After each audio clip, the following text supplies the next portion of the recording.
Good afternoon. Today is September 23rd, 2024, and we're in the historic House chamber of the Kansas State House in Topeka, Kansas. I'm Chris Courtwright, who served for 34 years working as an economist for the Kansas Legislature in its nonpartisan research department before retiring in 2020. For full disclosure, Governor Kelly appointed me shortly thereafter to her bipartisan council on tax reform.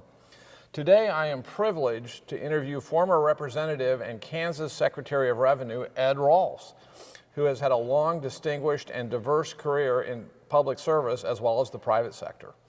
A proud graduate of the University of Kansas and former KU student body president, he served as a Republican member of the Kansas House from Junction City from 1979 to 1988 during an especially interesting decade, before capping that off with a stint as Revenue Secretary during the final 2 years of the Hayden administration.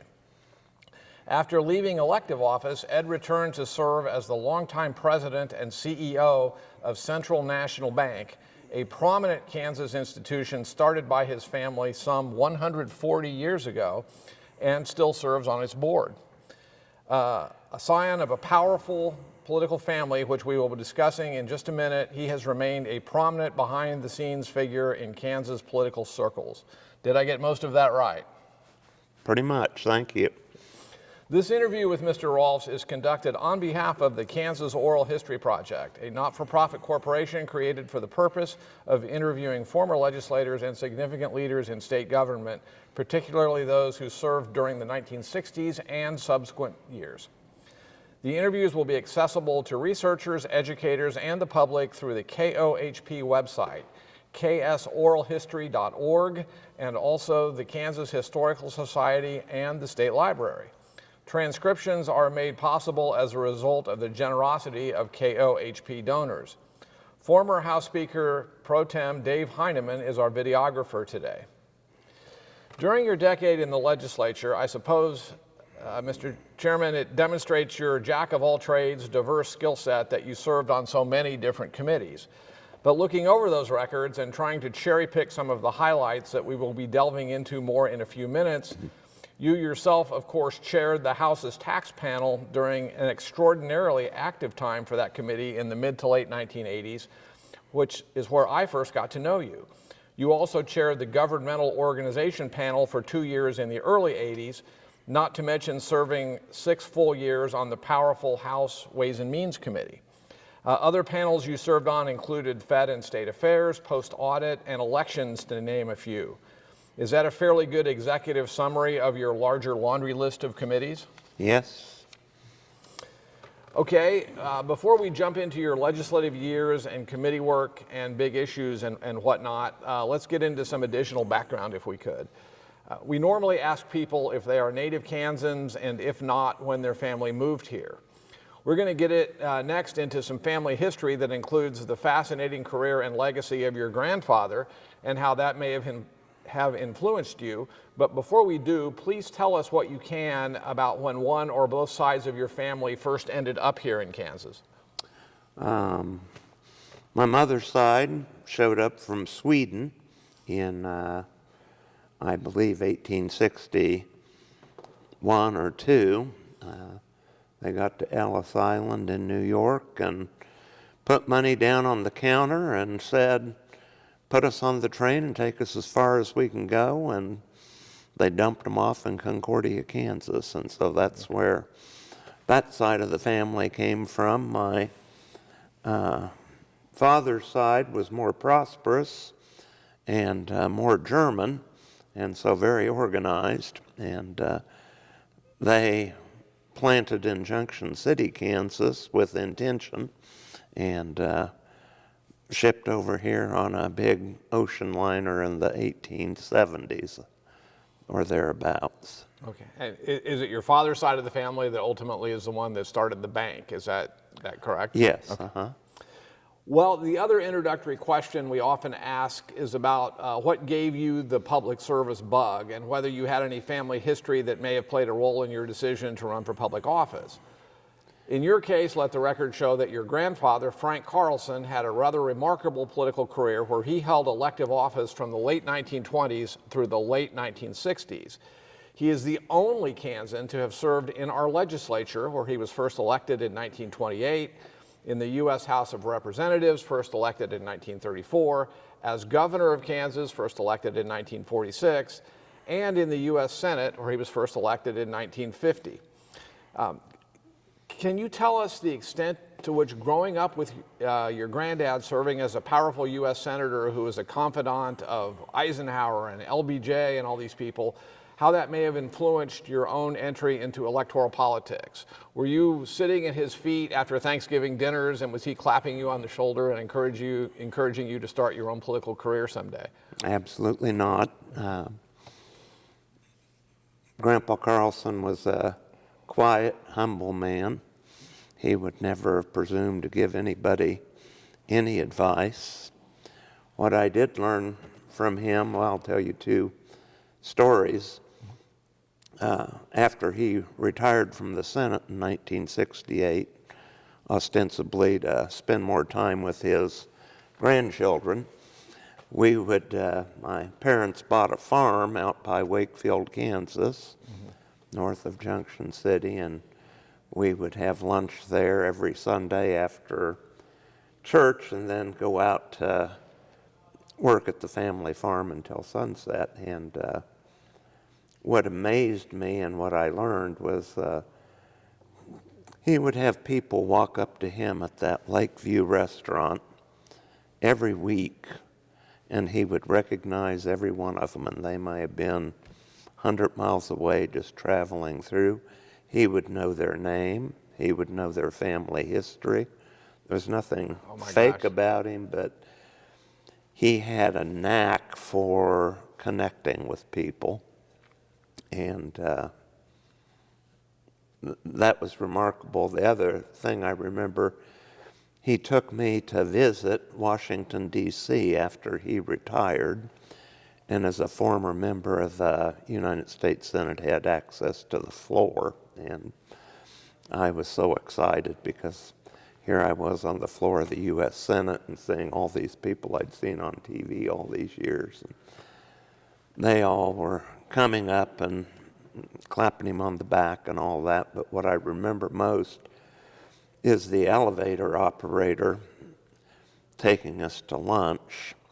And Grandpa knew his name, his wife's name, his children's name, and had nominated one of his kids to go to West Point.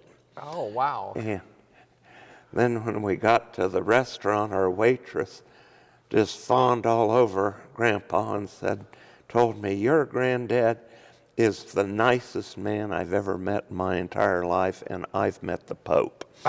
And so, but I learned from that politics is not so much about issues as it is people, connections, and just caring for your fellow man. Yeah, I think having a photographic memory and retail level skill sets with connecting with people sounds like it was good skills to have if you're in politics for many, many decades, and certainly it sounds like your grandfather had them.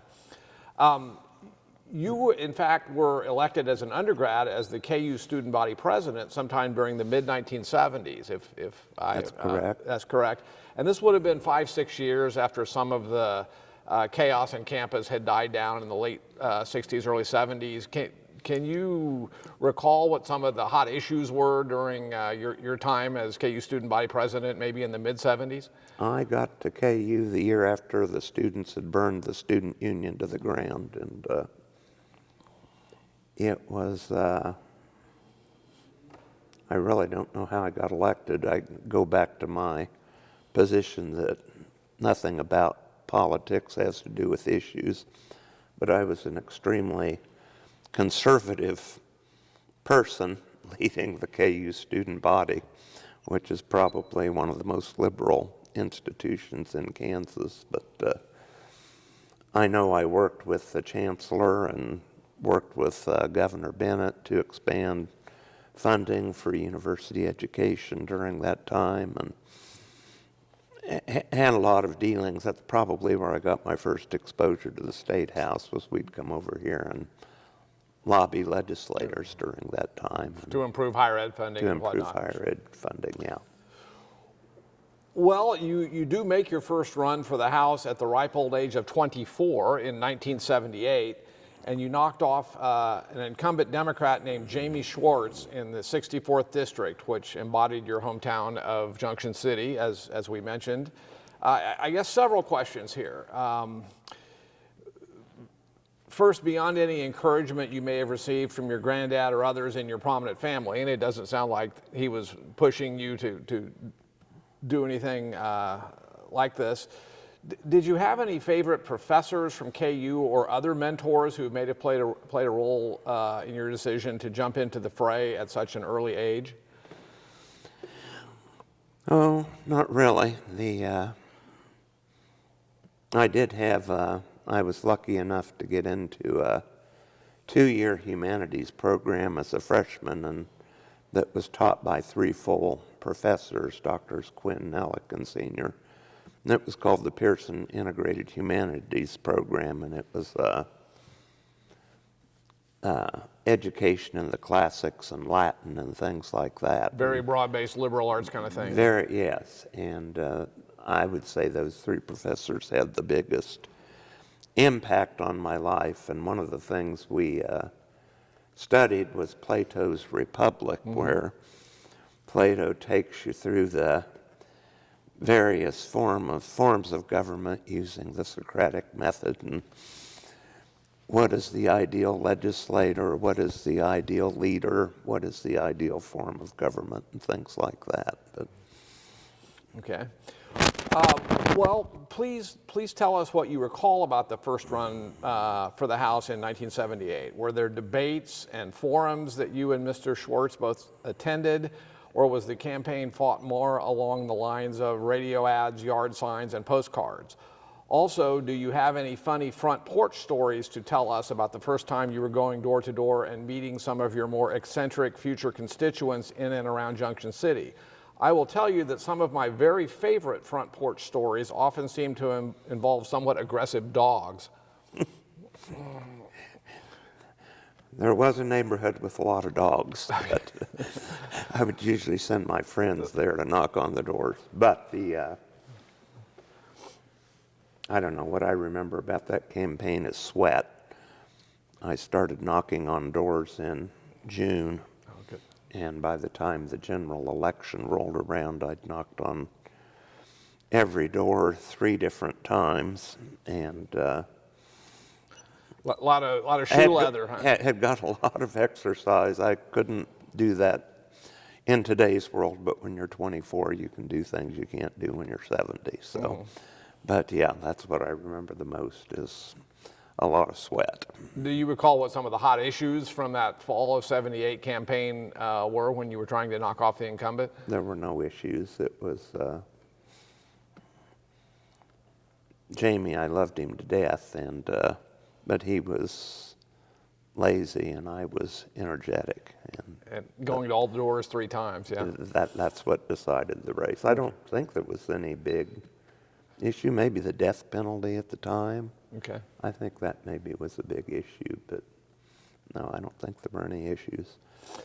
Well, putting the importance of your '78 campaign into its historical context, we will recall that the Democrats in '76, 2 years earlier, due in part, no doubt, to some residual anger at Nixon, as well as some more localized grievances over the state funding of a new Kansas highway program, had taken control of this body for just a second time in state history. But thanks to a number of GOP wins in '78, including one from a scrappy newcomer in the 64th District, your party again took power in this chamber with 69 seats during your first term as a freshman. But even though '78 was generally a pretty favorable year for Republicans nationally during the midterm elections that year, as well as when it came to reasserting control here in this chamber, the pundits seemed fairly shocked when Democratic House Speaker John Carlin upset incumbent Kansas Governor Robert Bennett on that very same election night. You mentioned you'd worked with Governor Bennett when you were KU student body president. Bennett was a lawyer who had served previously for many years in the legislature, had been elected to the first ever 4-year gubernatorial term in Kansas in 1974. Were you as surprised as the media seemed to be about how the 1978 gubernatorial election went down in an otherwise heavily Republican year? Not at all. Bob Bennett was a good man and a smart man, and did probably more to advance education than any governor we've ever had. But my uncle had a fundraiser in Junction City, and all the big Republicans were there, and all the boards were laid out on the hay bales out in the farm field with the hay rack as the speaker's stand, and everyone in town was there, and I'd never seen Bob Bennett campaign, but he pulls up in his governor's limousine, gets out with pristine alligator boots, has a gorgeous leather jacket with frills on it, has a beautiful Stetson hat with a pheasant feather sticking out of it, and I knew at that moment that he'd get a lot of votes in Johnson County, but maybe not so many. Maybe not so many elsewhere. So it did not surprise me that he lost, and it had nothing to do with any issues. It was just, I don't think he was comfortable outside of his environment. I think that's why he lost. Okay. I do want to ask about whether you always maintained a good working relationship with your first legislative opponent, Jamie Schwartz. He, of course, had been an ally of John Carlin and quickly landed on his feet as a legislative liaison working for the new governor before later rising all the way up to the cabinet, serving as Secretary of Economic Development. I'm guessing your paths must have continued to cross for a number of years. Oh, yes. He and his wife, Deanna, and I and another person played bridge probably once a month. Maybe Joan Wagnon was the fourth, I can't remember. But and then both Jamie and John Carlin rented office space when I opened the new bank after I left as Secretary of Revenue. And Jamie and I were in business, lobbying business together after all that as well. So yeah, we were close. A lot of bipartisanship there. I don't know about that, but we were close. Okay. We didn't agree on anything, but we were close. Well, before we get into specific issues you began dealing with at the outset of your legislative career in January of '79, I'm wondering if settling in here as a mid-20s something legislator may have been a little easier for you than other freshman legislators, given that you may have had some connections in and around the State House and state government circles that some of them did not necessarily enjoy. Beyond any help or contacts you may have had with power brokers through existing networks you had coming in, did your grandfather know people in the lobbying community or State House press corps or anything along these lines? Can you tell us maybe how you went about learning all the legislative procedure and nuances here? Who were the key stakeholders and lobbyists, and were there any more senior members of the GOP caucus who helped mentor you when you got here starting in 1979? As you pointed out, we had a very narrow majority, and there was not a person in the state of Kansas that thought I had a prayer of winning, and so I had had no communication or contact with the Topeka crowd, which I didn't know any difference. I was just a kid out knocking on doors. And all of a sudden, I became very, very popular. And I had people coming to Junction City that were talking about things called a leadership race. And unbeknownst to me, but if you vote on the right side of a leadership race, good things happen to you, and if you vote on the wrong side, bad things happen to you. I've heard that. And as a freshman, I landed with Wendell Lady the night before the vote was to be taken, even though I thought his opponent, Carlos Cooper, was a wonderful man as well from Bonner Springs. But I voted for Wendell, and Wendell won by 1 vote. 2 years later comes along, and Bob Arbuthnot runs against Wendell. And Bob had been a big cattleman, and so I had a lot of pressure from my family, who were a lot of cattlemen. But anyway, I wound up again Sticking with Speaker Lady? Sticking with Wendell Lady, and again it was decided by 1 vote, which explains why as a sophomore I was You were the committee kingmaker, chairman and on the Ways and Means Committee and the Tax Committee and anything else that they wanted. But I was also very good friends with the staff of the leadership, Keith Henley and Sue Peterson. And I think a lot of people overlook those people, and I think they have more to do with what happens in the legislature than most people imagine. Oh my goodness, yes. Yes, yeah. Well, one of the notable issues approved during your very first session in 1979 was a sales tax exemption for residential utilities, actually residential and agricultural utilities. A measure, of course, designed to reduce the overall regressivity of the sales tax, given that utilities are certainly a necessity. This was a major priority of new Governor Carlin, since one of the issues he had successfully employed during the '78 campaign was to sort of go after Bennett on the issue of skyrocketing utility bills, which were a problem in the late '70s. Do you have any recollections about the '79 debate over exempting utility bills from the state sales tax?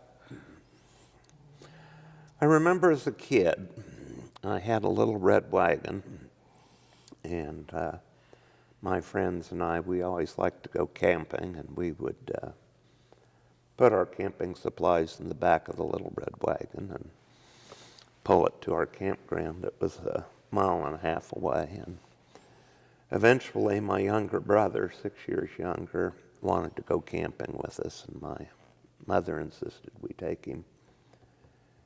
And, well, he couldn't walk. He was only 4 years old, so he had to ride in the back of the wagon and had a great time. So the next time he brought his friends who also couldn't walk, so they had to walk sit in the back of the wagon. And eventually that wagon became so heavy we couldn't pull it, so none of us got to go camping. Sales tax exemptions are exactly like the little red wagon.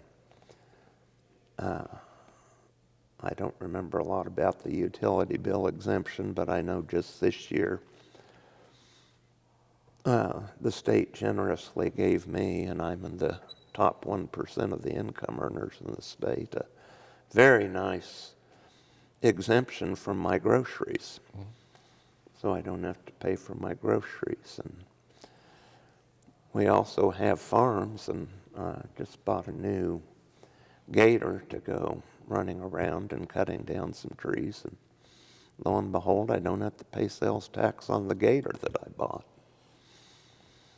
If I sell my Lamborghini for $100,000, I have to pay sales tax on that. But if I sell my $1 million house, I don't have to pay sales tax. The whole exemption, sales tax exemption thing is just pulling. It's like playing, what was that when we played with kids, pulling the sticks out and all the marbles, pixies or something like that. But I mean, eventually it gets so narrow. And when I came to the legislature, I think our sales tax rate was like 3%. So nobody hardly even noticed it. Now it's 10%. If you go buy a new car, pay $50,000 or $60,000. That's real money. And so it gets to be a compliance issue. It also gets to be an issue of, at some point, we've all got to do a little bit to pull that wagon up the hill. Or it's not, none of us are going to go anywhere. And so I vaguely remember the utility thing. It really didn't amount to a hill of beans. in terms of. But it was another log on the fire, is what you're saying. Right, it's just one more Horse unhooked from the wagon. One more little kid in that wagon. Yeah. So, understood. But that was a long way from where we are today. Oh, yes, because sir. now, I think when Joan Wagner and I were in the legislature, we got up to exemption Z, and I think they're into triple A or triple, quadruple now, yeah. whatever. But I mean, the sales tax exemption just exploded, and the poor person that it used to be, you were lucky if you got an exemption. Now you're just cursed if you might have to pay it because it's highly unlikely. Yeah, I have another sales tax exemption question for you a little bit later as we walk through our timeline. I recall when you were chair in the later 80s, but yes, everything you said certainly resonates for those of us who worked in and around the tax committee. Another major tax issue that would be front and center during the early 80s was the severance tax. Carlin had been pushing throughout his first term from 78 to 82 to get one enacted, and the issue seemed to be defined as much by geographic lines as it did political party lines. In other words, GOP House Speaker Wendell Leidy, who you've mentioned, and a number of other Republicans in eastern and northeast Kansas also supported having a severance tax come along to join the larger mix of state taxes. Basically, politicians in this part of the state seemed to coalesce around the idea that a lot of income and sales taxes were being mined out of northeast Kansas and shipped out to western Kansas to pay for schools and highways. And the belief had been growing that oil and gas producers out west needed to start contributing maybe a little more than they had been to the state's coffers. By way of background and context, I would remind everyone that many of our neighboring states which produced oil and gas, including Texas and Oklahoma, had enacted severance taxes many decades earlier. And Kansas, in fact, had one on the books briefly in the late 1950s before the courts threw it out on a technicality. The powerful oil and gas industry had then fought off any and all efforts to see a tax reinstated throughout the 60s and 70s. In any case, the 82 election was widely viewed to be a referendum on the severance tax. The GOP nominee, Sam Hardage, after narrowly prevailing in a five-way primary against Speaker Leidy and a number of others, went forward into November, doubling down in staunch opposition to Carlin's proposal. But Carlin rolled to re-election that November with a resounding victory over Hardage. Did you personally support a different candidate during the 82 GOP primary? I'm guessing perhaps Speaker Leidy. Correct. And what were your own feelings on the severance tax? Were you all at all surprised the 82 election turned out the way it did that November? No, it didn't surprise me, but it had nothing to do with the severance tax. It was Sam Hardage walking through a cow pasture looking up into the sky. Okay.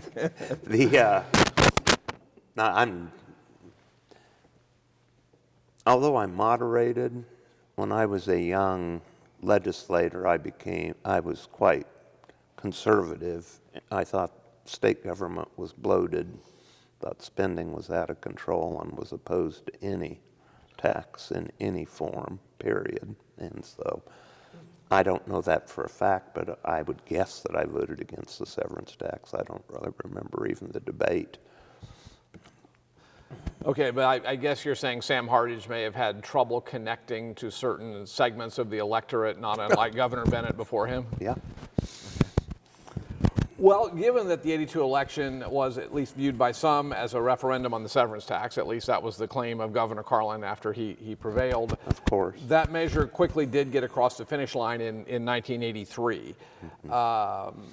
Anything you recall about how that bill finally was pushed through? I'm guessing that the Cuyahoga, the Kansas Independent Oil and Gas Association, and some of the other powerful special interests may not have been too happy that finally came to pass in 1983. Were you ultimately a yes or no on the severance tax? I have no idea. I don't remember the issue. Okay. And I can't speak to, I'm sure they were very unhappy. It was a targeted tax on their industry, so. Well, getting back into some sticky state and financial tax issues, after the severance tax came online in '83, Kansas also approved a so-called booster tax for '84 and '85 that raised receipts by limiting the extent to which federal income taxes could be deducted prior to the determination of Kansas taxable income for state income tax purposes. A number of people, especially in Johnson County, as you might imagine, were not happy with the booster tax. So the decision was made in 1986 to let the booster tax sunset after a couple years and instead raise the state sales tax for the first time since 1965. This was not a small jump in the rate, by the way. The rate went from 3% all the way up to 4% after this action by the 1986 legislature. You were chairing the House Assessment and Taxation Committee during this era. Do you recall any controversy over equity issues that may have been associated with replacing an income tax deduction that may have benefited primarily wealthy individuals with a sales tax that was instead more regressive? Do you remember any big debate about that? I'm guessing the Democrats, even though Carlin was pushing this, may not have been all on board. Oh, I think they lined up pretty well. Did they? Okay. Yeah. I may be wrong on that, but it seems like they did, because I know we tried to kill it in the tax committee and just weren't able to. Came out anyway. Yeah, and as I recall, the argument wasn't so much over income versus sales, but property versus sales, and I may be off on that, but okay. Typically I think what Carlin was wanting to do with the money was pump it into education, and the offset to education would be local property taxes. And so I think the argument was, would you rather pay sales tax or would you rather pay property tax? And if there's one thing that's highly unpopular, I think and unfair, it's the property tax, simply because it's has no basis to income at all. So, but. Well, more generally, can you tell us a little more about that rather remarkable legislative session of 1986? Governor Carlin had been a fierce advocate for enhancing the state's overall national perception, as well as our economic development capacity and initiatives, as you may recall. A number of GOP lawmakers, including Speaker Mike Hayden, seemed to agree.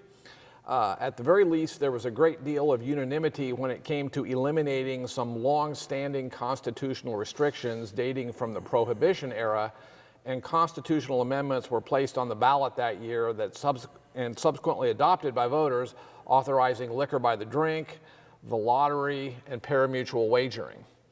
Beyond the property tax classification amendment, which we're going to get into here soon, what all can you tell us about the legislative dynamics in putting so many issues directly in front of voters, which is what the 85-86 legislature opted to do? I'm assuming there must have been a good deal of opposition from groups who had kept these prohibitions in place for many decades on a lot of these so-called sin issues. Wasn't there a group called Kansans for Life at its best that was rather prominent around here in that era?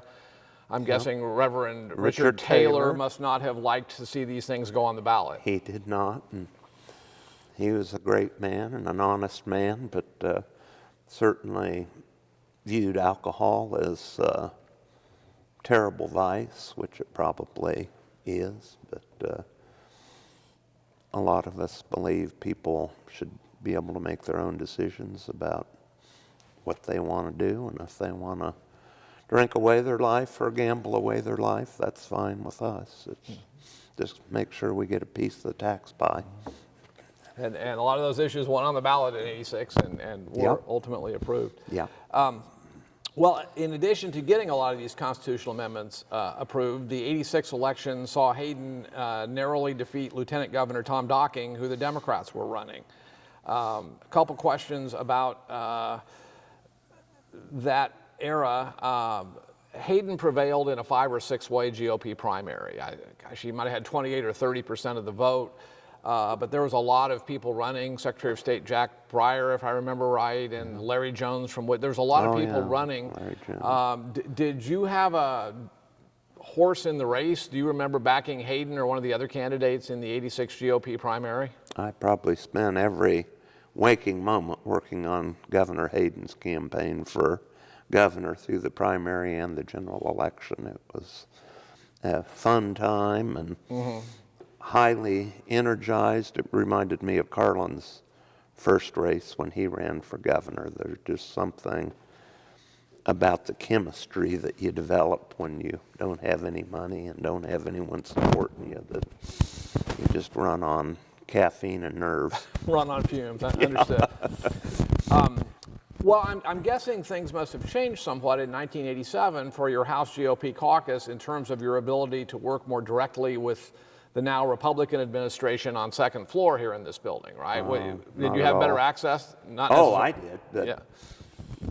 It was highly contentious. I mean, there were a number of Republicans that, just couldn't stand Mike Hayden and did everything they could to sabotage him. Yeah, we're going to get into some of those dynamics within the caucus where there's appeared to be a split developing here over the next couple years. Yeah.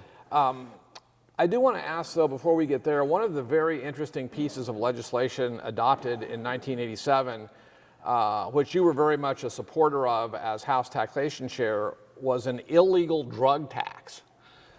Minnesota and several other states had begun adopting this kind of tax, and Attorney General Stephan even came in and supported it during our hearings that year, as you may recall. Yeah. The stated purpose was to raise revenue, but the reality was that it was designed to give prosecutors an extra set of charges to file against people caught with illegal drugs. Virtually no one bought and officially affixed the drug tax stamps to their bags of marijuana and whatnot. But I think there are a few stamps every year that are, even to this day, still purchased sort of by the stamp collector crowd. And if memory serves, the law also contains a provision authorizing that the stamps can be purchased anonymously so as to get around potential constitutional problems. This tax remains on the books to this day. I assume you were proud to have been an important part of its implementation back in '87? Yeah, it was. We called it the Al Capone tax. They didn't convict Al Capone for killing people. They have convicted him of evading taxes. Tax fraud, yeah. So. Okay. Well, I would also note that for the first time in the House rules during that 87-88 biennium, the House Taxation Committee was given an added boost of prominence by being named as an exempt committee. As you will recall, the budget committees, Fed and state, and sometimes judiciary committees had been exempt from any and all normal legislative deadlines. But that very important power had now been extended to House Tax while you were there as its chair. Also, the name of the committee was changed from the House Committee on Assessment and Taxation to just House Taxation. I was told at the time in 1987 this was something Speaker Braden and others had decided to do to make your life in particular a little easier given the upcoming firestorm that they were anticipating regarding the implementation of reappraisal and classification. And we're going to talk about that in just a minute. But please do tell us about some of the key lawmakers you worked with during your 1985 to 1988 days as chair of the tax panel. I know that Robin Leach and Joan Wagnon were among the heavy hitters on the Democratic side of the aisle, and the very estimable Keith Rowe from Mankato was your vice chair. Also, of course, you would have been working a lot with Senate Tax Chair Fred Kerr during this era in conference committees and whatnot. So let us know what you recall about some of the key personalities during your 4 years on tax committee. Well, I very much appreciated all of those folks, and Fred Kerr was so easy to work with, and we never had a problem coming to agreement on any issue that I remember. And when I was there, we were dealing with such difficult issues. My desire was that in terms of the tax committee itself was that we be as nearly unanimous as we could be in committee. Mm-hmm. And when we got to the floor, we could play all the political games we wanted. But it was important to me that we came out with strong legislation that and got everybody's views involved. And having someone like Joan Wagner there on the Democratic side that shared that vision, I think we were able to craft excellent work product because we didn't have those kinds of partisan fights that you'd typically see in a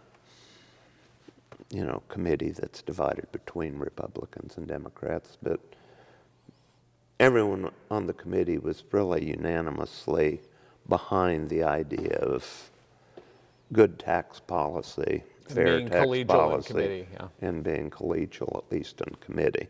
Understood. Well, everyone, as we mentioned earlier, who has ever worked on or around the tax committee has funny stories to tell about the seemingly insatiable demand for new sales tax exemptions. I recall one time when we were back in Speaker Braden's office here during the '87 session, and he asked you what was up with the tax committees having bundled 15 or 20 of these exemptions together in the very same bill. You said, well, Mr. Speaker, as a former tax chair, you know how there is a never-ending supply of these bills. So I thought if I bundled all of them together so as to make it appear utterly ridiculous, it should hopefully sink them all. And I recall the Speaker, no political novice himself, agreeing with you, thinking that was a good idea. But in the whole crazy universe of sales tax exemptions, and it being so counterintuitive, what ended up happening is that the bundling of all those exemptions together in '87 gave the bill even more buoyancy, and it ended up getting enacted. Is this ringing any bells for you? And you talked a little about this earlier. What other challenges were there in trying to discourage your fellow legislators from pushing bills to get their pet sales tax exemptions approved? Sometimes it seemed like every other bill in committee was a sales tax exemption. Probably one of my greatest failures, I think, as a legislator was figuring out how to get fewer people to ride in the wagon and get more to pull it. But I was never able to conquer that. Every sales tax exemption, every income tax exemption has a constituency, and it's a powerful constituency, and it may be a very small constituency, but by golly, that's the one issue they care about. Mm-hmm. And if you don't do it, then I'm going to vote for someone that will. But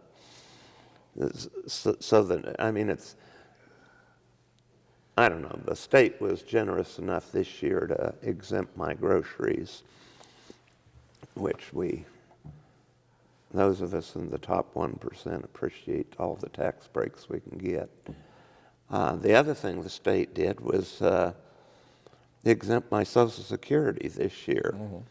So now my Social Security benefits aren't subject to income tax.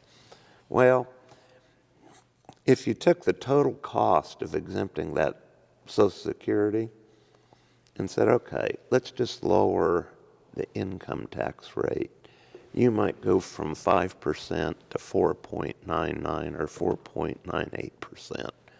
Nobody would notice, nobody would care. But by doing it the way they did it, they carve out all of us old guys, and boy, we're happy as can be. Mm-hmm. And so the politics of all of that is, I don't know how to solve it. And I struggled with that from the first day I stepped into this House chamber, but I don't think it is solvable. I just think it's the nature of democracy. Mm-hmm. Okay, a quick question about the 1987 special session on highways. I don't remember it. Okay. Next topic. Next topic, okay. We won't get into the 87 special session on highways. A lot of drama occurred during your final session in 1988 during a big debate about how much of the state income tax windfall attributable to the enactment of the Federal Tax Reform Act of 1986 would be retained by the state general fund or in fact would be returned to the Kansas taxpayers. Governor Hayden had a huge battle within his own party here in the legislature, as a number of the more conservative members accused him of lowballing the federal windfall estimate and not wanting to cut taxes as much as they had wanted. Representative Kerry Patrick rather famously filibustered all night out here on the House floor, trying to stall the final compromise package that you were carrying. So before we get into property tax reappraisal and classification, do you have any reflections on the late 1980s income tax battles, which went on for a couple years? Yeah, there were two prongs to that.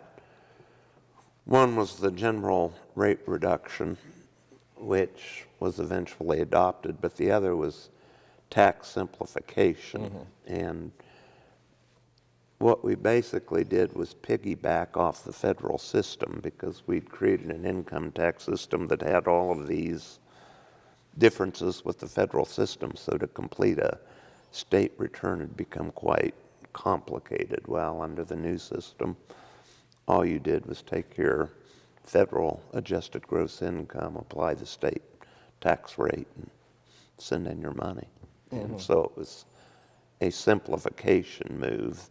And all that was eventually adopted. I know it was controversial because, again, there were a lot of special interests in maintaining those differences in the tax code, but by coming into conformity with the federal system, all those special exemptions just went away. Yeah. Okay, we're about to get into all things property tax in a major way, but let us, for the record, point out that you had decided during the 1988 session that you would not be running again.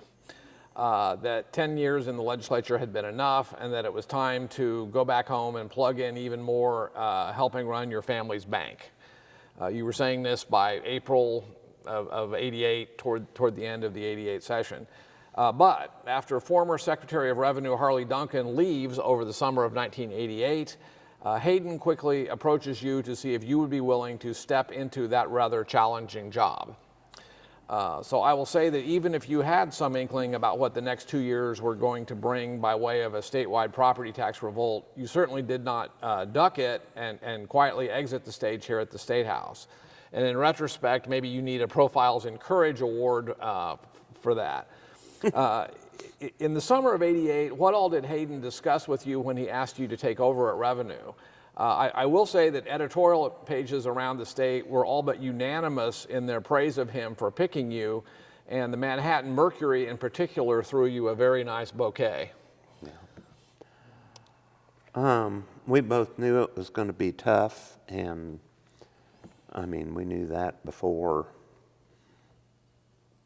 he even thought about appointing me Secretary of Revenue. But and so I think what he was hoping for was someone that was familiar enough with the tax policy and tax implications that they could handle some of that controversy. And I was a miserable failure at that, but that was the hope at the time. Funny story, though. My family, we're very, very cheap.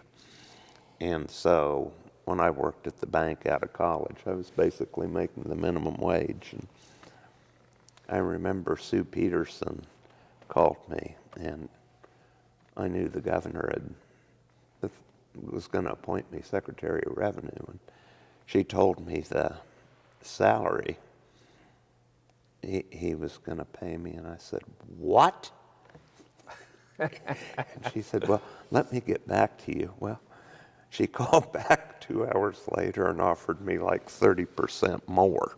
And I was just shocked I was going to get paid so much. So, anyway, so funny how those things work out. Absolutely.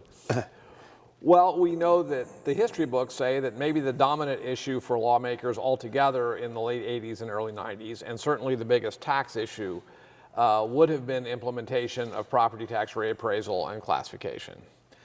Just to set the stage, we recall that Kansas had a badly outdated and endemically corrupt property tax valuation system that was about to be thrown out by the courts for violating the uniform and equal provision of the Kansas Constitution and likely even the Equal Protection Clause of the U.S. Constitution. A lot of values had not been updated since the 1960s, and here we were in the mid to late 80s. So legislators in the mid-80s passed a mandatory statewide reappraisal that was going to update all values as of January 1st, 1989, giving counties and the Property Valuation Division several years to get everything up and running. Cognizant of the fact that this was going to potentially cause massive shifts between and among classes of property, lawmakers also placed on the 1986 ballot the very first property tax classification amendment. That measure, which was in fact adopted by the voters, amended the prior constitutional requirement that all property be assessed at 30% of its fair market value to instead bring in a number of different levels depending on the class of property, whether it be residential or commercial or ag land or oil and gas or state assessed public utilities and so forth. The classification plan was designed to minimize the tax shifts that would have otherwise occurred in 1989 on a statewide basis, but I do want to emphasize the word statewide, because of course there was no one-size-fits-all adjustment that would have been possible to head off massive tax shifts in any given county or jurisdiction, even if the shock absorber was being applied somewhat successfully on a statewide basis. So when the new system comes online in tax year 1989, there were in fact massive winners and losers relative to prior law. As with anything like this, the winners don't necessarily send anyone thank you notes, but losers tend to be enraged and energized at the ballot box. All of this long-winded history hopefully jogs your memory enough to tell us what you recall about the so-called property tax revolt and maybe the December 1989 special session, when you would have been over at Revenue still, and how everyone here at the State House tried to respond. You and the governor had as your point persons John Letjohn, the PBD director, and George Donatello, the statewide reappraisal coordinator.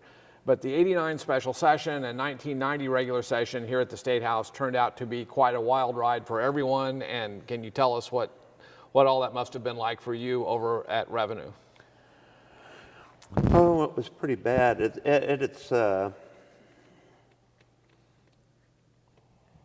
There was really no way to avoid what happened. So if you've got two neighbors, neighbor A that moved into their house 50 years ago and paid $20,000 for it, the county never shifted that value. That house is now worth $100,000. The guy next door just built his brand new house for $100,000. Well, lo and behold, the appraiser shows up and says, "Oh, you built your house for $100,000. That's how much it's worth."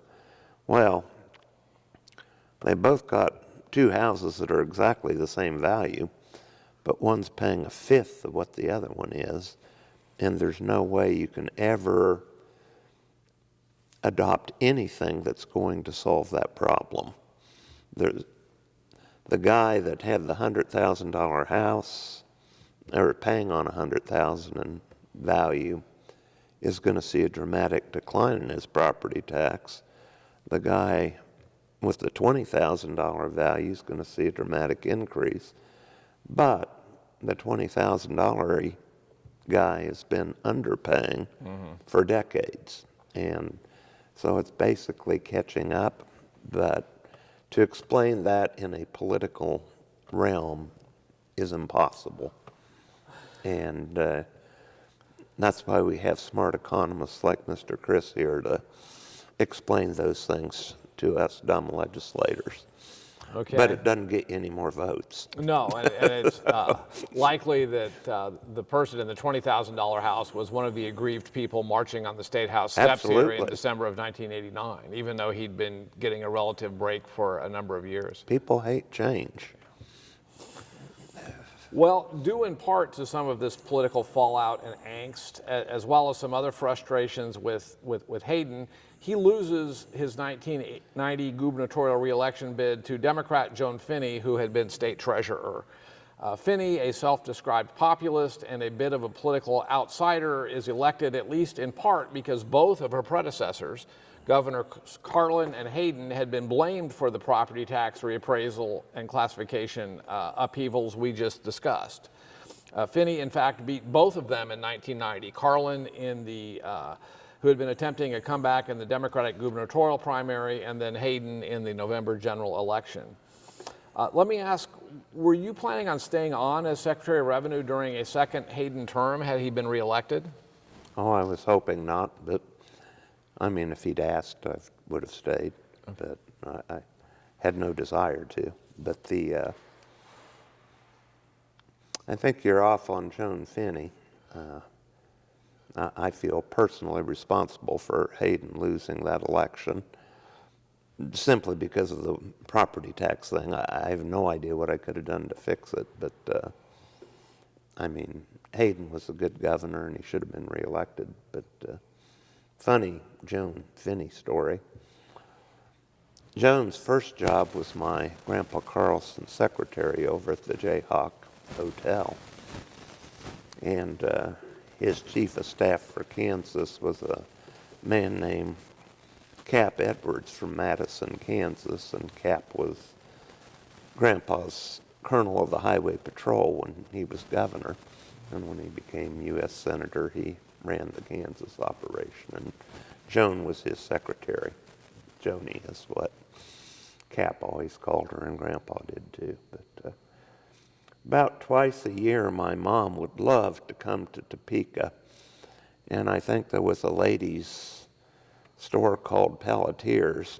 And I think she took us kids there once and swore never again.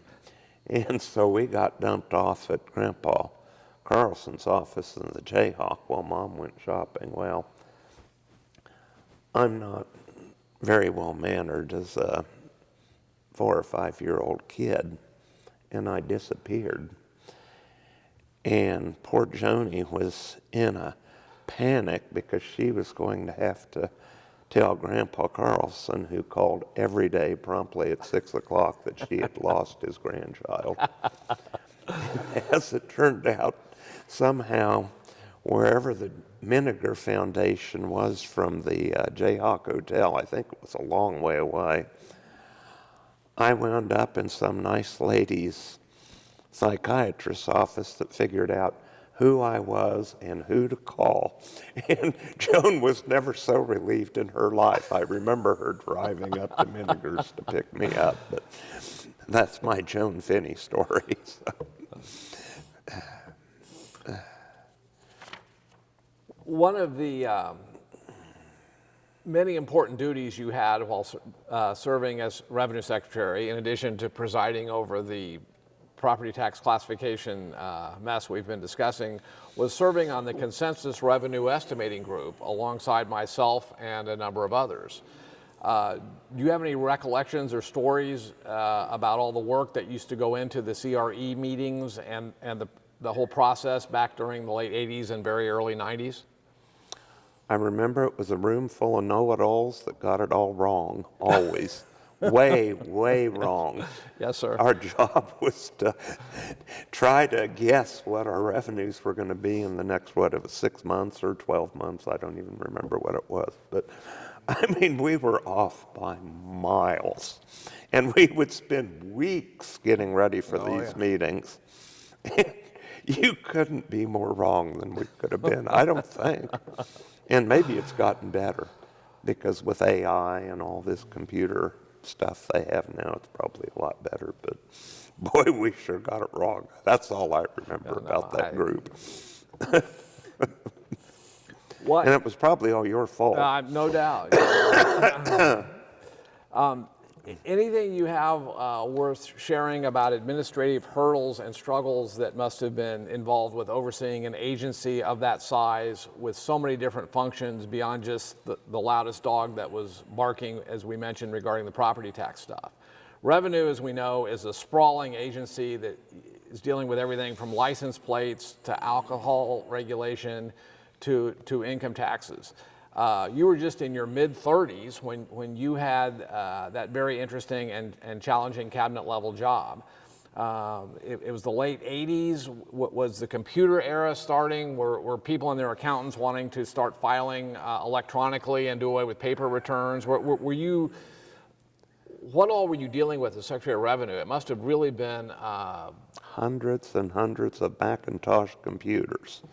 Revenue was a Mac shop, and I remember we spent a fortune in Macintosh computers, and that was the state of the art at the time. I think things have probably shifted, but what I remember most is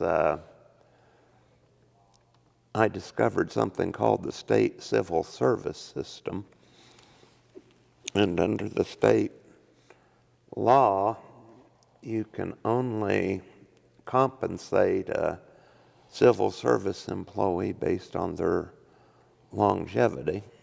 And I, of course, believed in paying for productivity. And so I invented new job classes, and as people became more productive, they would get raises. And the state director of personnel took great umbrage at this. I was circumventing the state civil service law, and when there's a dispute, I didn't know this, between a cabinet secretary and the state personnel director, it goes to the governor for resolution. Of course, Mike and I were very good friends and had him out fishing a number of times at Milford Lake. And so I was able to lobby him, and he ruled in my favor. So we actually got to pay people based on productivity, and we reduced our head count, FTE count, by 8% when I was there. And so administratively, you were able to start down the road of making it more of a meritocracy, if you will. Yes, but I think that's a dirty word today. Okay. I think that Democrats all hate that.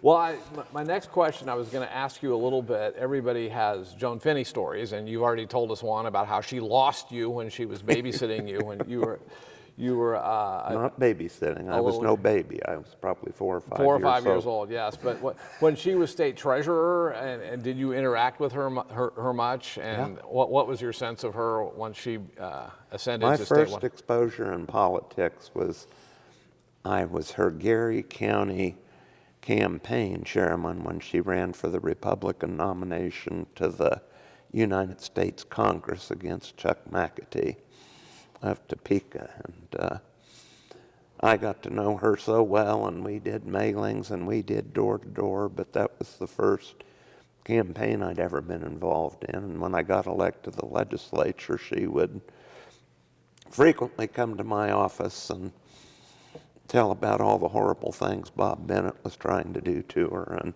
because he was trying to get the state treasurer's office to be an appointive office rather than elective. And so Joan didn't like that one little bit. She was, as you said, a very populist-oriented person, and she, like Grandpa Carlson, had a great memory.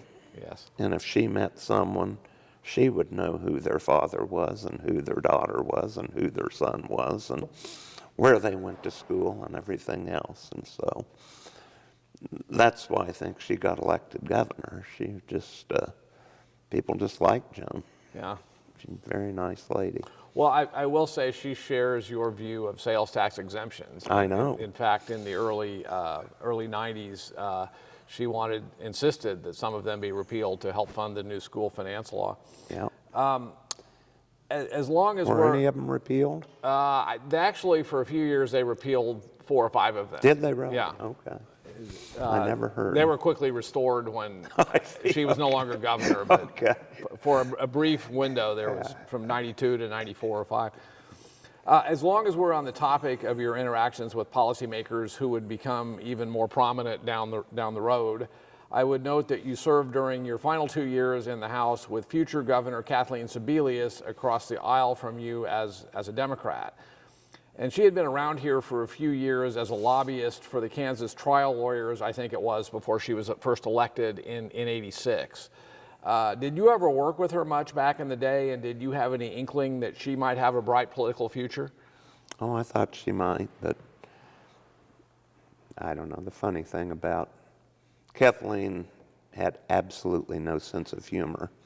I mean, she is a stone cold tactician, and but I was a contributor to her campaign, and as a Republican to a Democrat governor, that's kind of a big deal. So my friend Shirley Allen was her acting appointment secretary, and Kathleen said, "You find out what Ed wants, and let's get him appointed to something." And so I told Shirley I wanted to be the lay member of the Supreme Court.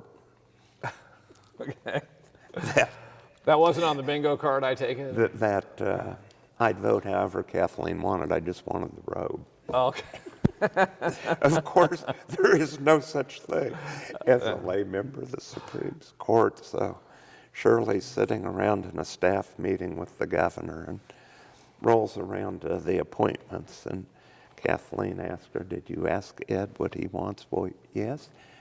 Ed wants to be the lay member of the Supreme Court." And she said there were like 7 or 8 people around that table. Not a smile at the entire thing. And someone, after a 10-second pause, says, "There is no lay member of the Supreme Court." Shirley said, "Well, it really sucks when you have to explain your jokes."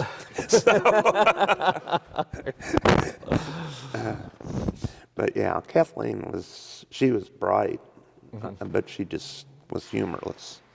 I mean, not strictly business with Kathleen. Understood. Well, when you do leave as Revenue Secretary, you return to help lead maybe your family's most important legacy, the Central National Bank. In fact, you were still managing the institution during what must have been the particularly troublesome mortgage crisis and subsequent Great Recession some 15 years or so ago. Can you tell us what some of those challenges must have been like, and did any of the skill sets you had acquired from working in and around the State House help serve you when it came to navigating those choppy waters? Oh, I can't think of anything at the State House. We had our biggest problem because we're regulated by the Office of the Comptroller of the Currency, and they were in crisis mode, and they would send all their bank examiners back to San Francisco and Los Angeles, where property values, you could take a $100,000 house and now you could sell it for $5,000 or $10,000. Well, they'd come back in panic mode, and they would interpolate that to the state of Kansas and think, "Oh my God, you've got this $100,000 piece of property and these people owe you $40,000 on it. You're going to lose $35,000, which isn't the case in Kansas." So that was the biggest struggle, is just dealing with federal bureaucrats on determining, again, we circle back to, I guess I should say, yes, fair market value. So, a lot to do with reappraisal. Yes.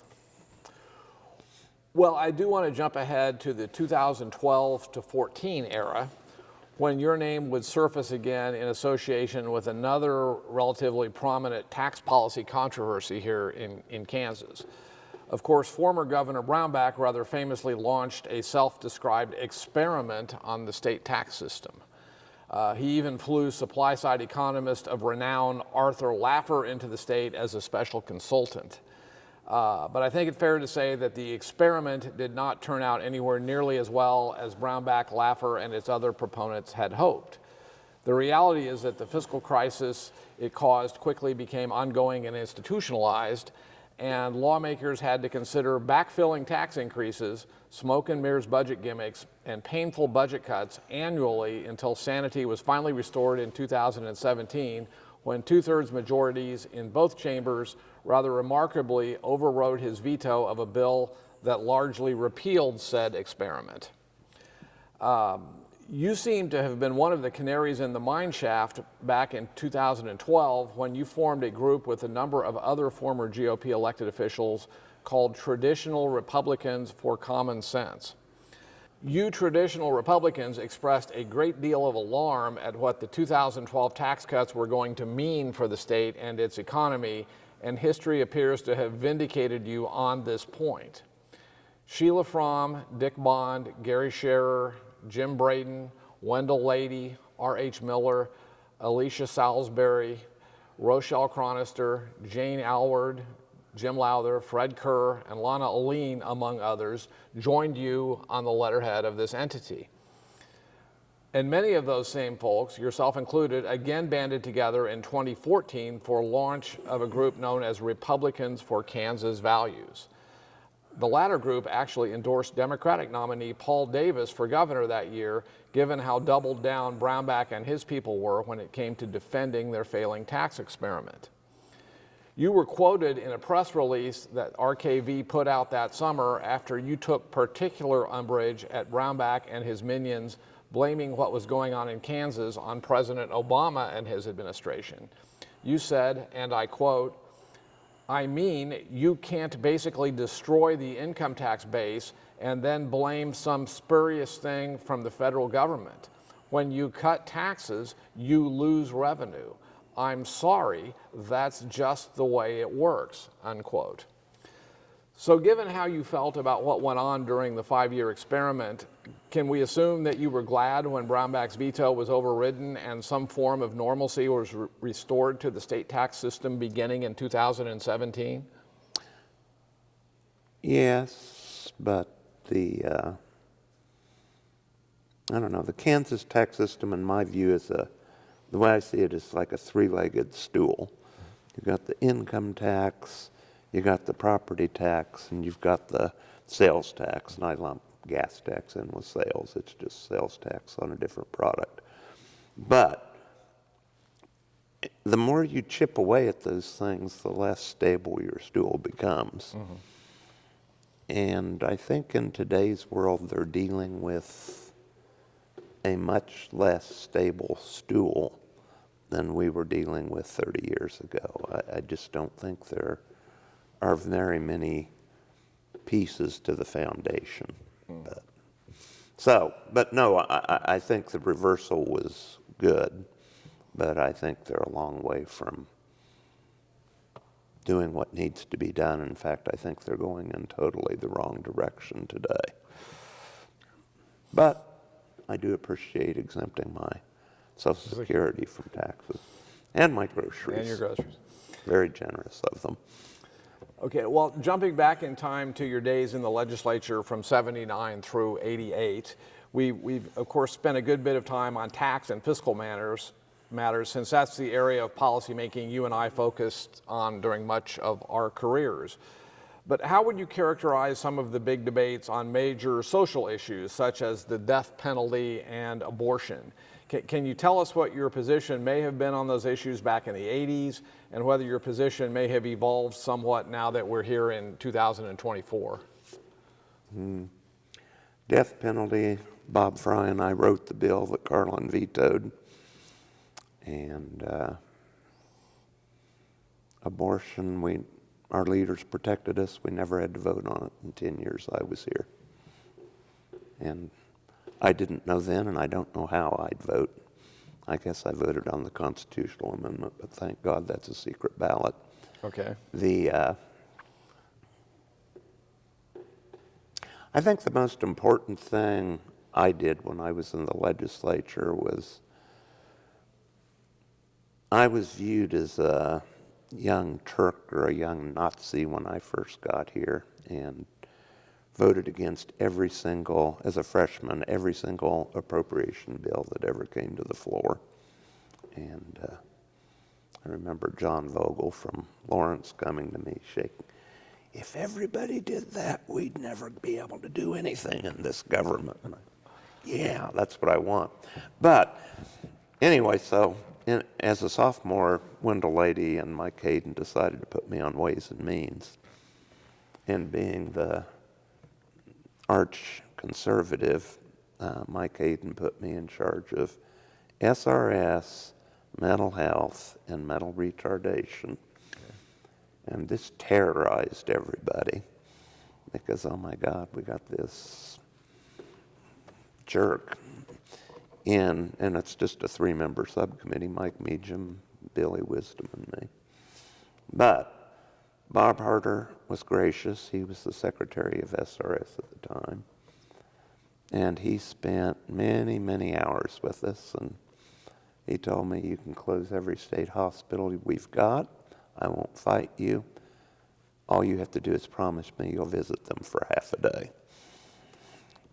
And I did. And if you visit K&I for half a day, you don't want to close it. You want to increase their budget. Mm-hmm. And we worked on that subcommittee and hundreds and hundreds of hours. And we rejected the idea of the federal poverty level because the federal government thinks 50% of our people are in poverty, and they're not. And calculated what we thought was a Kansas poverty index, and I think they still use it today. But we agreed we would base whatever it was, our welfare benefits on those, because we met people. When I went into this, I assumed anyone on welfare was there fraudulently and didn't deserve it. After I was through with 4 months of personal one-on-one visits, there are people desperately poor out there that I feel honored to be able to help. But we did that, and the net effect, we instituted a work requirement, but the net effect of it was to increase overall benefits by over 10%, which was a godsend to those people, because when we created our poverty index, we included medical care for the kids, transportation to work. So many of these programs ignore those key components, and if you're a mom and can't have a babysitter for your kid and can't get to the doctor when he has a cold, well, it's hopeless. And you put these people down this whirlpool of poverty, and there's no climbing out of it. And that's the proudest thing I ever did in the legislature, was that. Well, that sounds like a pretty transformative experience. When you got here, you were sort of a budget hawk, budget slashing freshman. And then when Speaker Lady and others put you on the budget committees and you began to get to know the nuts and bolts of the needs and what the expenditures were actually going for, sounded like you were well on your way to becoming a rhino at that point in time. Is that? Oh my God, no. I am far from a rhino. I'm very, very conservative. I think someone that abuses the welfare system should be shot. Yeah, right. But you understood the legitimate need for a lot of the people receiving. Absolutely, but that's a conservative point of view, not a rhino point of view. Understood. I don't know, it's just difficult. I go back to Plato. What he said was that the ideal legislator is someone with wisdom. And he said it is impossible for anyone to have wisdom before they're 50. So I come into this at 24 and leave at, 35 or so? Mm-hmm. Come in as an absolute, by God, if the prosecutors say you committed murder, then off to the gallows with you. And today, when I'm 70,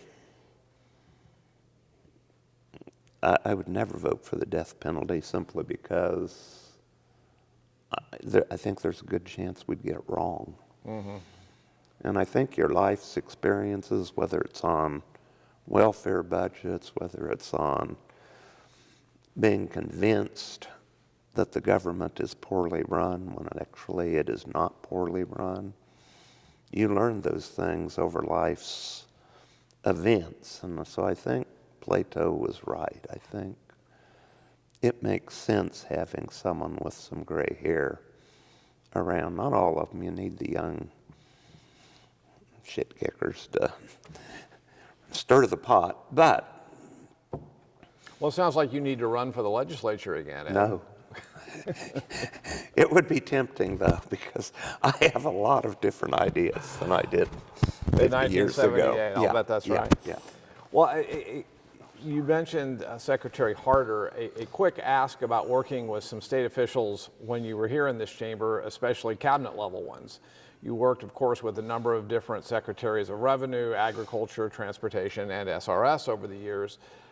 Any particular additional memories regarding those relationships or of working with their staffs? And did your perspective about the dynamics of the relationship between the legislative branch and these folks change at all in 1989 and 90 when you suddenly found yourself standing on the other side of the podium in the committee rooms here in this building? Very different. When you're a cabinet secretary, you're not devoid of independent thought, but you're there to present a message on behalf of someone else. When you're a legislator, you have no boss but your constituents, and nobody's going to tell you how to vote or what to do except the people that sent you here, and so that's quite different. And sometimes you would have to take positions that you didn't necessarily believe in. And just because you're there in support of an administration and it's not, you weren't elected, your boss was elected. And that's who carries the message and carries the day. Sure.